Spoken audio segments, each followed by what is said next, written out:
যে ভোটাধিকার প্রয়োগ থেকে বঞ্চিত হয়েছিল, এই তত্ত্বাবধায়ক বা ইন্টারিম গভর্নমেন্ট অন্তর্বর্তীকালীন সরকার একটি ভোটের মাধ্যমে নতুন নেতৃত্বকে ক্ষমতায় আনবেন জনগণের ভোটে। কিন্তু অত্যন্ত দুঃখের বিষয়, আমরা দেখতে পাচ্ছি যে জাতীয় ইলেকশনে যে একটি দল জামায়াত ইসলাম জীবনে কখনো 22টি আসনে বেশি পায়নি, তারা এবং নতুন দল এনসিপি সহ কিছু দল বর্তমানে ভোট দিয়ে ক্ষমতার স্বাদ পেয়ে তারা এই ভোটকে বানচাল করার চেষ্টা করছে। পিআর সহ নানা ইস্যু দাঁড় করিয়ে তারা আজকে এই দেশকে ভোটবিহীন একটি রাষ্ট্রে পরিণত করতে চাচ্ছে।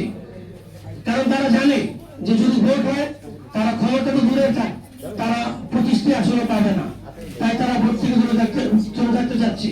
আমরা আশা রাখবো আমাদের ভারপ্রাপ্ত চেয়ারম্যান জনাব তারেক রহমান এই মাসের শেষের দিকে চলে আসার কথা।